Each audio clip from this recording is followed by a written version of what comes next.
বাহ তারেক রহমান স্যার, বাহ খুব সুন্দর প্ল্যান আপনার। আর আপনার প্ল্যানে আপনি সাকসেস, আপনার প্ল্যানে আপনি সাকসেস তারেক রহমান সাহেব, আপনার প্ল্যানে আপনি সাকসেস। মাঝখান থেকে কি করলেন? একটা মৃত দেহকে, মা জননী খালেদা জিয়াকে, আমরা জানি যে একজন মৃত মানুষ মানে যত তাড়াতাড়ি সম্ভব তাকে কবর দেওয়া, তা না হলে তার রূহ কষ্ট পায়। এই মুহূর্তে তারেক রহমানকে গ্রেপ্তার করে জিজ্ঞাসাবাদ করা উচিত।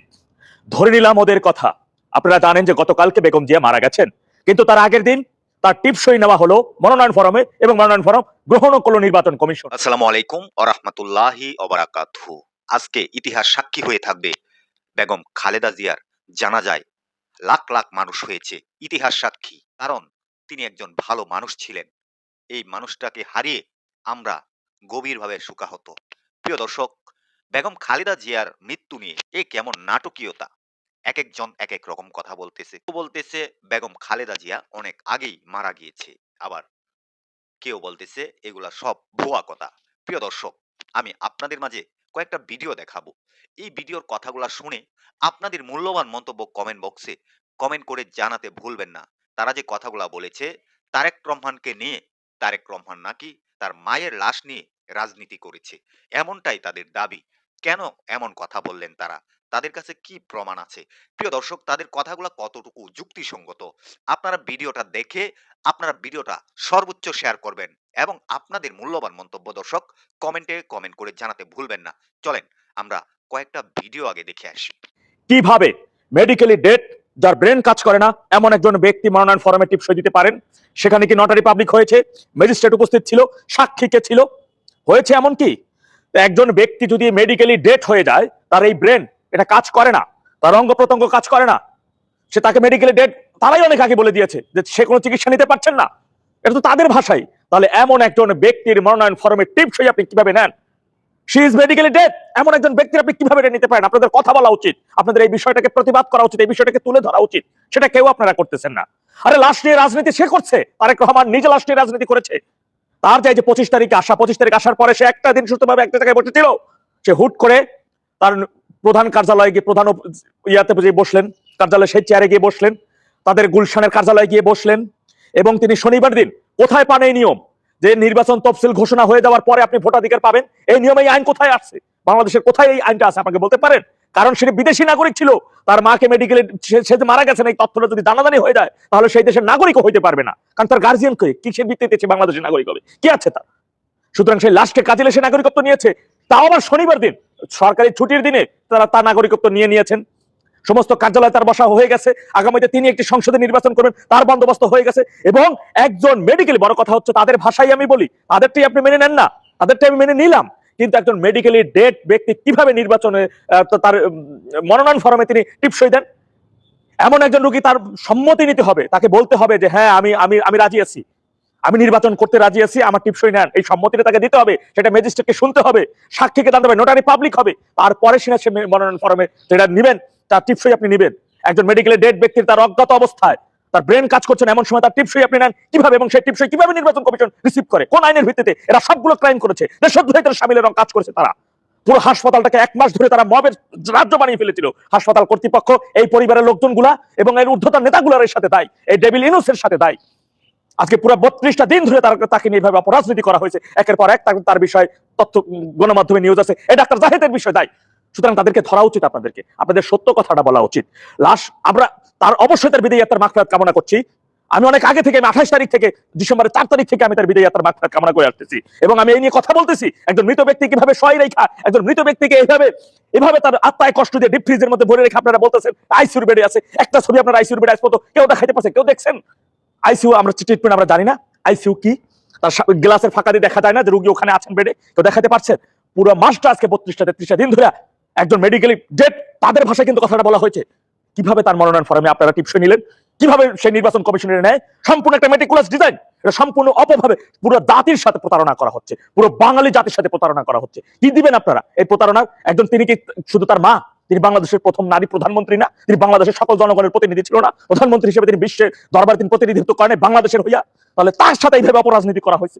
তার মেডিকেল ডেট নিয়ে আপনারা তার মনোনয়ন ফর্ম আপনারা টিপসই নেন, সেই ফর্ম আবার নির্বাচন কমিশন জমা নেয়। কিসের ভিত্তিতে, কোন আইনের ভিত্তিতে তারা এটা করেছে? তার বিরুদ্ধে আপনারা প্রতিবাদ করেন না কেন? কথা বলা উচিত।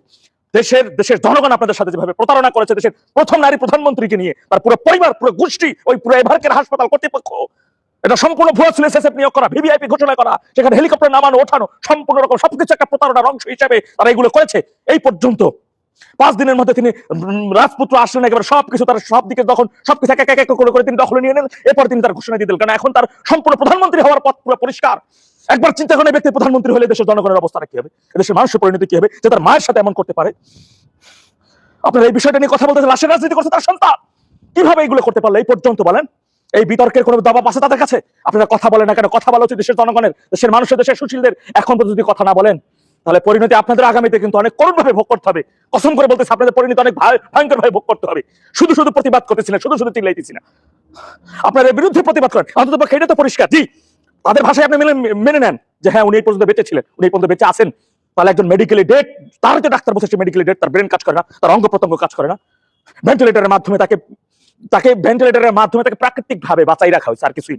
স্পেসিফিকলি সে মৃত, সে ডেড, এভাবে তাকে বাঁচাই রেখে এমন ব্যক্তির মনোনয়ন ফর্মে টিপ শুনে 3টা আসনে সে আগামীতে এমপি হবে, সেটা আবার মনোনয়ন ফর্ম নির্বাচন কমিশন রিসিভও করেন। কিভাবে এটা কিভাবে সম্ভব হয় বলেন?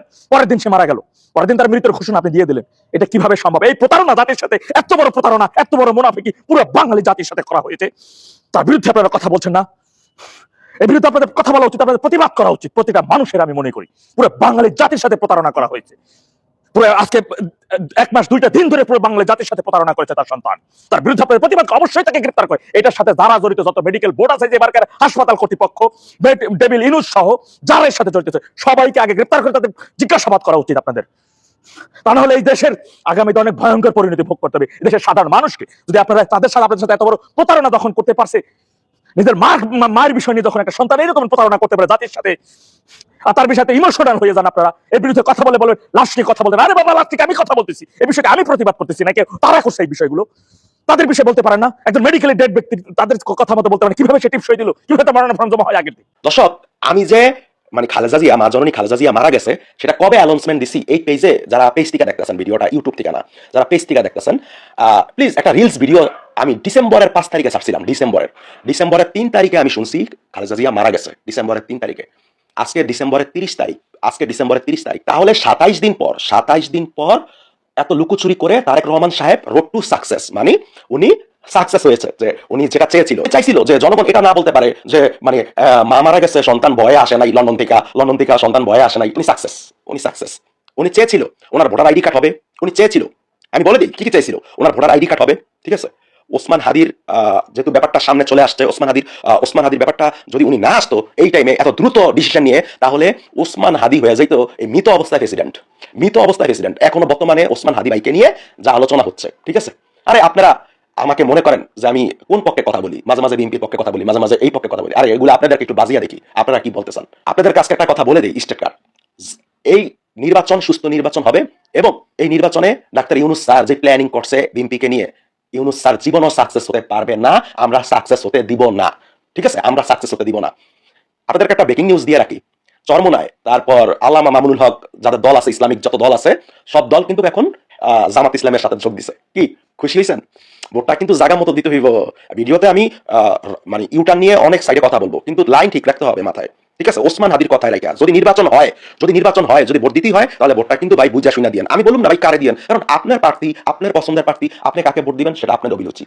কথা বুঝতে পারছেন? তবে আজকের দিনে আমি একটু দুঃখ প্রকাশ করতেছি মা জননী খালেদা জিয়াকে নিয়ে। কেননা আমার বাবা মারা গেছে 2017 সালে। আমার বাবা আমার জন্য অঠাল টাকা সম্পদ রাখা গেছে, ঠিক আছে। শুধু আমলিকের এক লোকের কারণে দুইকা মরছে, যেটা সত্যি কথা। একটা যে কোনো ব্যক্তিগত আমাদের পারিবারিক বিষয় নিয়ে আমাদেরকে মেন্টালি টর্চার করে আমার বাবাকে মরার আগেই মেরে ফেলছে, লিভার সিরোসিস হয়ে মরছে। তো লিভার সিরোসিসের একটাই সমস্যা, সেটা হচ্ছে টেনশন। সেই টেনশন আমলিকের এক কুত্তার বাচ্চা দিয়েছে, ঠিক আছে।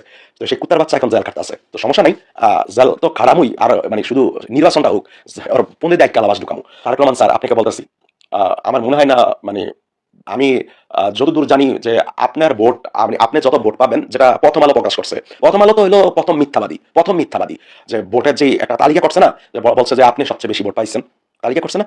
আপনি একটু চ্যাট জিপিটি কে জিজ্ঞেস করবেন যে আপনার ভোট কত ভাই, ভাই বারাদার, আপনারা যারা ভাই বারাদার আছেন আমার, ঠিক আছে, যারা অন্তত দুই একজন আমাকে ভালোবাসেন, তারা একটু কমেন্টে লিখবেন তো, ঠিক আছে? আচ্ছা, লেখার দরকার নেই, আপনারা একটু কিছু চ্যাট জিপিটি চিনেন তো, চ্যাট জিপিটি কে জিজ্ঞেস করবেন যে বাংলা, আস্তে আস্তে জিজ্ঞেস করতে হবে যে বাংলাদেশে এখন দুইটাই বিরোধী দল, জামাত ইসলাম এবং বিএনপি, ঠিক আছে? প্রথমে একটু লিখবেন, তার প্রথমে লিখবেন যে আপনাকে যা জিজ্ঞেস করবো সংক্ষেপে এক লাইনে উত্তর দিবেন, চ্যাট জিপিটি কে এটা জিজ্ঞেস করবেন, ঠিক আছে? ধৈর্য যদি বলেন যে বিএনপি না জামাত, তাহলে কিন্তু তারা গলে ফেলবো উত্তরটা দিতে। তাদেরকে আগে মাথায় নিবেন, বিএনপি, আমলিক, জামাত এগুলা মাথায় নিবেন, মাথায় দিবেন, মাথা দেওয়ার পর তারপর ভালো করে বলবেন যে, ভালো করে একটা চিরুনি চালান দিয়ে হিসাব করেন তো জামাতের ভোট বাংলাদেশে কত পার্সেন্ট আছে, মানে কত পার্সেন্ট না, মানে কি বলবো, জামাতের ভোট আছে 40%, 100%-এর মধ্যে 40% ভোট, ঠিক আছে? আর বাকি 60% সব দল মিলিয়া। আর বিকাশ নূর এখন উল্টা মোড়ে ইউটার্ন নিছে, উল্টা মোড়ে ওর এখন আবার প্রধানমন্ত্রী হইতে মন চাইছে মনে হয়, নাকি নাকি দল বেচ চালাইছে বিএনপির কাছে, ও তো কি করে কোনো ঠিক নাই। আর আমতারেকের দলে হিরো আলম যোগ দিছে, এটাই স্বাভাবিক, ঠিক আছে? জোকারের কাছে যাবে, ঠিক আছে? আর সিরিয়াস নিয়ে যারা ভাবে সিরিয়াসলি ভাবে, ঠিক আছে? হ্যাঁ, তবে আমি শ্রদ্ধার সাথে জানাচ্ছি, আজকের দিনে অন্তত আপনি দেখেন, জামাত ইসলাম করেন, আপনি এনসিপি করেন, আপনি যেই দলই করেন না কেন, আপনি যেই দলই করেন না কেন, ডাজন্ট ম্যাটার, আপনি কিন্তু মা জননী খালেদা জিয়াকে ভালোবাসেন প্রকৃতপক্ষে। তারেক রহমানকে আমরা চিনি না, কিন্তু আপনি পার্সোনালি খালেদা জিয়াকে ভালোবাসেন। কিন্তু দুঃখের বিষয় হচ্ছে কি জানেন, তারেক রহমান যেদিন বাংলাদেশে আসছে ওই দিন যত এয়ারপোর্টে মানুষ হয়েছিল, কিন্তু আজকে খালেদা জিয়া মারা যাওয়াতে অতটা হাসপাতালের সামনে মানুষ হয় নাই। সব খবর আমার কাছে আছে। কেন জানেন হয় নাই? কারণ সবাই তো জানে খালেদা জিয়া মারা গেছে আরো মিনিমাম 1 মাস আগে মারা গেছে। সবাই দুঃখ প্রকাশ আগেই করে ফেলছে, সবার শোক আগেই পালন হয়ে গেছে, আমরা শোক আগেই পালন করে ফেলছি। আমার বাবা 2017 সালে মারা গেছে, তার আগ পর্যন্ত আমার বাবা আমাকে সবসময় বলতো তোর আম্মুকে নাকি, মানে আমার আম্মুকে নাকি সবসময় বলতো আমার বাবা, আমার আম্মুকে নাকি খালেদা জিয়ার মতো দেখা যায়, আসলে একদম অবিকল খালেদা জিয়ার মতো দেখা যায়। তখন থেকেই আমি খালেদা জিয়াকে সবসময় কোনো ভিডিও বা কোনো ছবি আমার পেজে পোস্ট করার সময় আমি মা জননী শব্দটা উচ্চারণ করি, মা জননী খালেদা জিয়া। এটা আপনি এনসিপি বলেন আর জামাত বলেন, সবাই খালেদা জিয়াকে ভালোবাসে পার্সোনালি। সাবেক 3 বারের প্রধানমন্ত্রী, ভুলে গেলে হবে না, পার্সোনালি খালেদা জিয়াকে ভালোবাসতেই হবে আপনার। উইদাউট তারেক রহমানকে আমরা চিনি না আপাতত, কথার কথা। তারেক রহমান স্যার আপনি আমার মাইন্ড করেন না, আপনি এখনো চুপ করে আছেন। ইলিয়াস ভাইয়ের যে প্রতিবেদনটা বাংলা এডিশনে দেখাইছে, প্রথম আলো নিউজগুলা যে আপনাকে নিয়ে ভুয়া নিউজ করলো, ঠিক আছে, আপনাকে যে কি ট্যাগ দিল, এগুলো আপনি দেখেন নাই, আপনি এখনো চুপ করে আছেন। এজন্য আজকে মাথাটা গরম করে কথাগুলো বলতেছি আপনার সম্পর্কে, ঠিক আছে? আপনি যে এখনো এগুলা দেখে চুপ করে আছেন, কিভাবে কন্ট্রোলে আছেন, আমার বুঝে আসতেছে না। তো যাই হোক, আমার মনে হয় মানে যারা আমলি করেন, যারা সাধারণ আমজনতা, মানে সাধারণ পাবলিক আমলিককে ভালোবাসেন, তারা বিএনপিকে ভোট দিয়েন। বিএনপিকে ভোট দেওয়া আর আমলিককে ভোট দেওয়া একই সমান। প্রিয় দর্শক, এই যে তাদের কথা শুনেছেন, তারা যে কথাগুলা বলল তারেক রহমান এবং বেগম খালেদা জিয়ার মৃত্যু নিয়ে, তাদের কথাগুলা কতটুকু যুক্তিসঙ্গত এবং কথাগুলা কতটুকু সত্য হতে পারে দর্শক, সেটা আপনারা কমেন্ট বক্সে কমেন্ট করে জানাতে ভুলবেন না। ভিডিওটা সর্বোচ্চ পরিমাণ শেয়ার করবেন এবং সবাইকে দেখার সুযোগ করে দিবেন, এবং বেগম খালেদা জিয়ার জন্য সবাই দোয়া করবেন, আল্লাহ পাক যাতে ওনাকে জান্নাতের উচ্চ মাকাম দান করেন। সবাই ভালো থাকবেন, সুস্থ থাকবেন। আসসালামু আলাইকুম।